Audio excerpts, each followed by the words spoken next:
J'imagine que tout le monde qui m'écoute en ce moment connaisse des gens qui vivent de la surcharge de travail ou des tensions relationnelles au travail.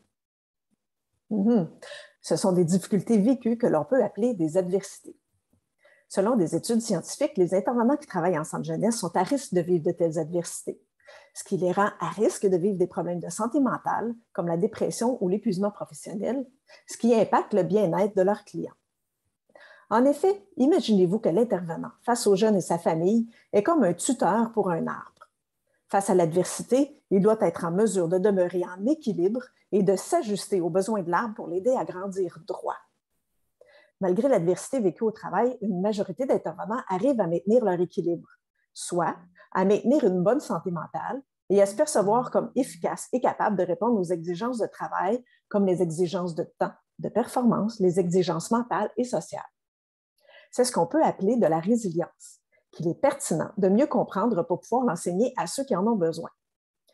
Nous avons donc cherché à comprendre ce qui différencie les intervenants qui arrivent à demeurer résilients face à l'adversité de ceux qui n'y arrivent pas. Nous avons mesuré la présence d'adversité et l'état de santé mentale et de performance au travail auprès de 711 participants d'un centre jeunesse. Ceci a permis d'identifier 5 groupes d'intervenants percevant l'adversité différemment, dont 45 percevant l'adversité au-dessus de la moyenne de cette population. Parmi ceux-ci, on retrouve comme André, 25 qui perçoivent surtout de l'adversité sociale, surcharge sociale, tension sociale, isolement social, manque de reconnaissance. Parmi ceux-ci, 3 sur 4 arrivent à être résilients. De l'autre côté, comme Pascal, 50 perçoivent plutôt surtout de l'adversité de travail, surcharge de travail, pression de performance, sentiment de devoir faire plus d'heures de travail que prévu. Parmi ceux-ci, 2 sur 3 sont résilients. Enfin, comme José, le dernier 25 perçoivent toutes ces adversités et seulement 1 sur 5 arrive à être résilient.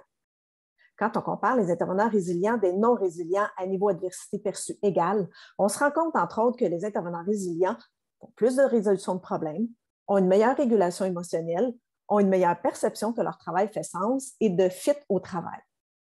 Enfin, les résilients ont effectivement un meilleur ajustement aux clients, comme un bon tuteur pour faire grandir un arbre bien droit. Avouez qu'il est encourageant d'imaginer que les employeurs pourraient cibler ces sources d'adversité et ces facteurs pour favoriser la résilience des intervenants et améliorer le bien-être des jeunes et de leurs familles.